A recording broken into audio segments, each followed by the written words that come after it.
Thank you. Can everybody hear me okay? I've got quite a loud voice anyway. And for those who might benefit, I am a white female, brown hair, slicked back. I'm wearing a blue teal, not quite sure, flowery dress, and high heels that I definitely can't walk very well in. I also like to wander around a lot. And I know that this has been a long day for you all and very mentally exhausting. I know conferences are, especially when they're really good. But if it helps you all, I have been up since 4 a.m. for a delayed flight, but also have a newborn baby who does not like to sleep. So I feel the pain, but we will get through it together. So please stay with me for the next 20 minutes or so. And what I want to say before we begin is that I am not an expert in social mobility, and version 1 is not experts in this field at all. But what I want to do today is take you on a very real journey of self-discovery that we have been on in the world of social mobility over the past couple of months and year. And hopefully you'll learn something along the way and be able to take that back with you to your own organisations. But before we begin, I want you all to take 10 seconds and close your eyes. And what I want you to do is to think about an image of how you feel or how your part is within diversity and inclusion within your day job, within your world of work. I want you to picture a graphic, an image, a cartoon, whatever you may think it might be. Okay, now open your eyes. Some of you might have thought that it was a blank space in there because maybe you don't do very much within this world. That's absolutely fine. That's why we come to conferences like this. Others, you might feel more like I do, and that's a bit like cat in the hat. So we often feel like we are juggling a lot of different things, a lot of different items all at one go. We're talking with a lot of jargon, a lot of lingo, and generally just running around like a mad thing. And that is exactly how I feel about the world of diversity and inclusion. It is so complex. But what I want to do today is hopefully be able to break down social mobility for you all so you can easily compartmentalize it into your brain and take it back to your organizations in a much more structured fashion. If I'm reading from my notes as well, my brain is like mush, and the coffee hasn't really hit in yet, so please bear with me. But today, what I want to do is explore the evolving concept of what social mobility is and really take a deep dive into its critical role in developing equal opportunities within corporate and societal frameworks. And I want to take you on version 1's journey, what we've done in this space right from the initial conception into how we have embedded this into our D&I strategy. And we'll talk about our milestones, our challenges, the solutions, and what we want to do for the future as well. And then I also want to spend some time talking about what we are going to do in the future and how we want to make an impact into the communities that we serve. And last but not least, I really hope you're going to take some key tangible things away with you that you're able to embed into your own organisations. But I know a lot of you are currently sitting here going, version 1, who the hell are they? And that's absolutely fine. So who we are is an IT consulting and services company that really focuses on the world of digital transformation. I have been with the organisation now for 2 years as the head of diversity, inclusion and belonging. Before that, we didn't have somebody in this role. It was very much on top of everybody's day jobs. But one of the big things for us is that we are built upon our triangle logo. So 3 sides, all in balance, in equilibrium. And they are strong organisation, customer success, and in my brain's perspective, the most important, empowered people. And that's exactly why we are looking to embed social mobility into every single thing that we do. So that's enough of the brief intro. I say brief very loosely there. So what is social mobility? Well, I want you to imagine social mobility is like playing snakes and ladders. People encounter setbacks, which are snakes, that can send you right back down to the beginning. But also you can experience the opportunities and the ladders that can help you climb up within society. And sometimes it does feel like chance, that we are rolling a dice with our careers, and sometimes those numbers are landing all wrong and we're right back to the beginning again.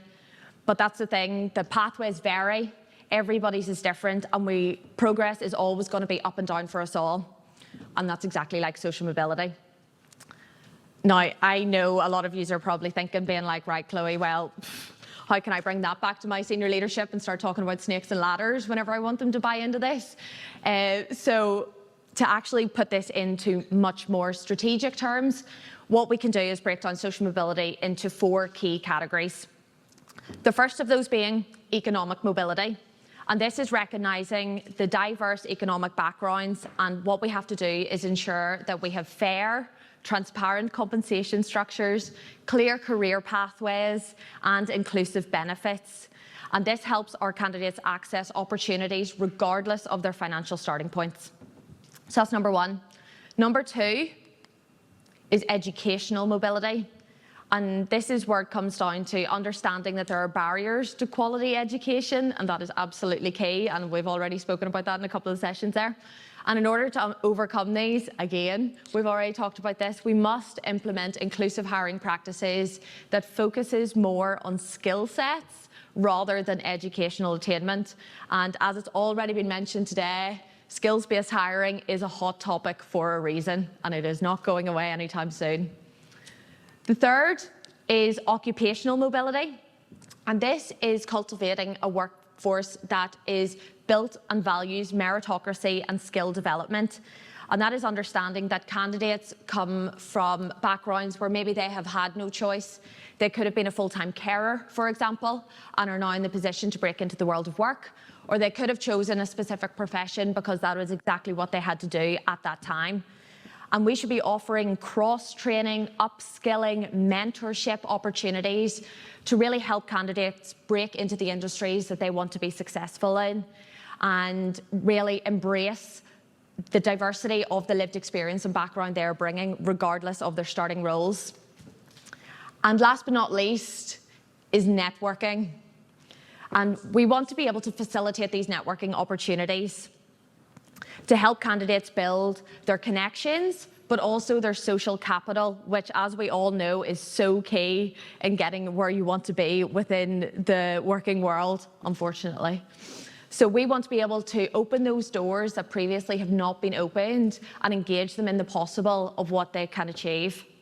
Now, by breaking it down into these 4 things and being able to take this away to your organisations, hopefully it means that you can be a little bit more strategic, and we will talk more on this later on, about the work that you want to be doing and not having to spread yourself too thin, which often becomes the case in diversity and inclusion. We were just talking about it in our table as well.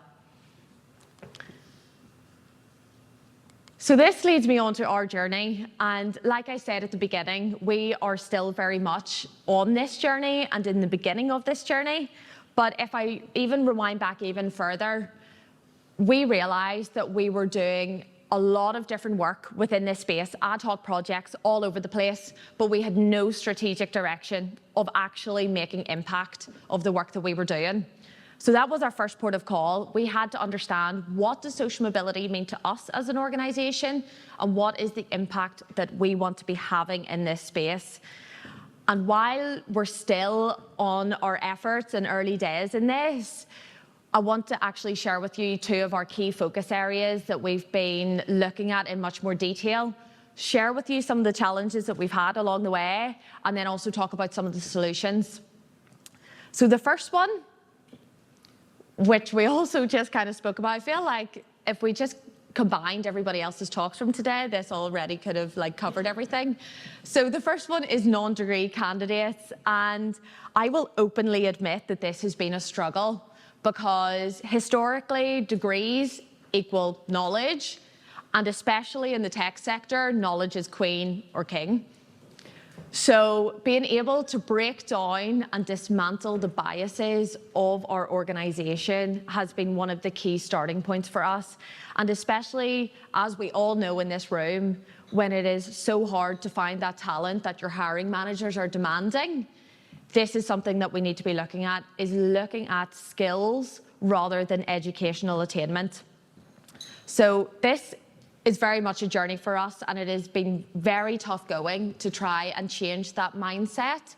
But the focus of that skills-based hiring, are really looking intrinsically at what our jobs are and the role and the skill sets it takes to be successful in those roles, and sharing those stories has been one of the key elements for us to help make us embed this and really start this ball rolling within this. And one of the other things is that there's a lot of research at the moment around the most inclusive companies, use that very loosely, and I'm not claiming that, so please don't come for me on that, are starting to really look towards more practical tasks rather than educational attainment, because it actually shows so much more about the suitability that people can be for the roles. I'm a little bit skeptical, not quite sure how accessible and inclusive they fully are, but if research is saying it, there might be some truth in it. But that leads me on to, and this was also talked about earlier, academies and digital academies. So for us at version 1, our digital academies are open to graduates, college and university leavers, but they're also open to people returning to the world of work and also people who are considering a career change. They've been carefully designed to utilise cutting-edge training and technologies to empower our associates to deliver for our customers and our clients. And we've been able to do this because we partnered with top-tier training providers, so making sure that we are kind of outsourcing the work and knowing where our strengths lie within this, so that we can really create inclusive and bespoke training environments so that anybody can succeed within that. They also get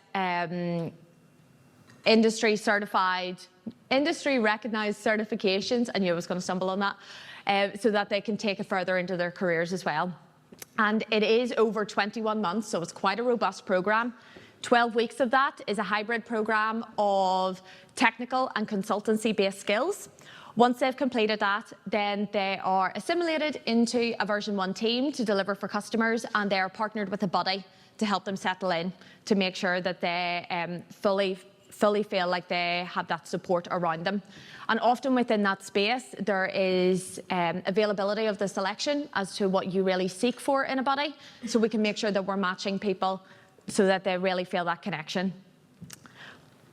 So that's a little bit about the academies, but hopefully, and this will be really good if a tech company can't work the tech, I'm going to share with you Angus's story, who came through our academy.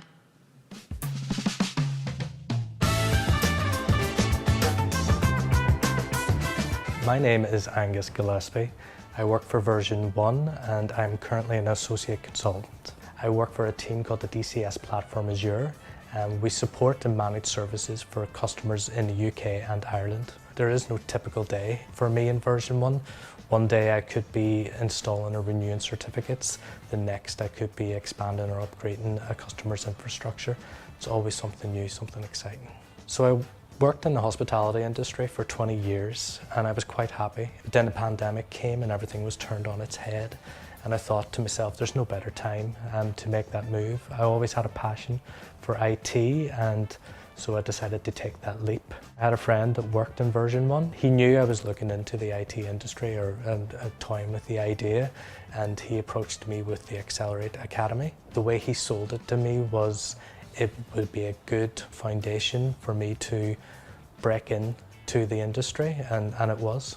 So the Accelerate Academy was a course that ran hand in hand between version 1 and Belfast Met. Over an intensive 8-week course, not only did I learn technical requirements of the job, but I also learned how to manage my time, the social aspects, team building skills, and everything I needed to start my career in version 1. It's been exciting. It's been quite a journey. Doing something that I loved for 20 years to jump into IT, something new, something fresh. It's been a great move for me personally, and I've enjoyed every moment of it. Sure, my short period in version 1, I've met people from various backgrounds. They're very open, very accepting of the skills that you earn and learn from other industries. The best thing about my move to version 1 is knowledge that I'm gaining, the new technologies that I'm working on, the friends that I'm making. It's a fantastic place to work. And you best believe we are utilising those pint pouring skills in the office as well. So what are we doing with this? Well, our first port of call is looking at our entry-level roles, like our digital academies, and seeing if we can completely remove that barrier to educational attainment to be able to open up the opportunities to those underserved and underreached communities. And then from there, we want to fully, as a whole organisation, look at our job descriptions and actually get into the weeds of what makes somebody successful and if degrees are actually necessary to be needed within roles. And you can all imagine what my answer is going to be for that. So you can wish me luck on having to convince a lot of hiring managers that we do not need degrees. So next up, and I've just checked my timer, so we're going to whiz through this part, is ex-service personnel. A really big population that, if there's any tech companies in this room, we are probably all overlooking. As you can see, the skill set on that right-hand side is everything in terms of transferable skills that you want to see in somebody coming in. But the thing is that this population, they are agile negotiators, they're strategic, they're great communicators. They can really help drive our organisational goals. And we are often overlooking them because we don't know where to reach them. And this is the work that we want to do within this space. So what our plan is, I'm just looking at this. Oh yeah, I knew there was a stat I had to tell you on this. So there's over 14,000 ex-service personnel who leave the military every year. 14,000, that's insane. And this is often an untapped population that we're not reaching, that often have the skill set that we are looking for. And for any kind of tech companies or consultancy-based companies that deal with the government, a really big push in terms of social value from this aspect. Hopefully you can read this okay. If not, I'll happily share slides on this. But in 2023, the Prime Minister launched Operation Prosper, which is a wraparound employment initiative in order to help ex-service personnel who are transitioning from the military into civilian life be able to have the skill sets matched across to be able to actually make a difference and boost the economy, was the overarching goal. Now, this on screen is from the Armed Forces Covenant, which I'm sure many people are aware of, but if you're not, it is also a government-run initiative that you sign up to as part of your organisation. There's over 11,000 organisations as a part of it, and they support you as an organisation to be able to work with this population and make sure that they are assimilating across into civilian life from the military. So we are really starting to do a lot of work within this space, and our action plan is on screen that you can see here now. But one of the big things for us that we really need to do is work on that training and education piece, understanding the skill set that this population bring to the workforce, what that looks like on their CVs and how that matches across to the roles that we're looking to do.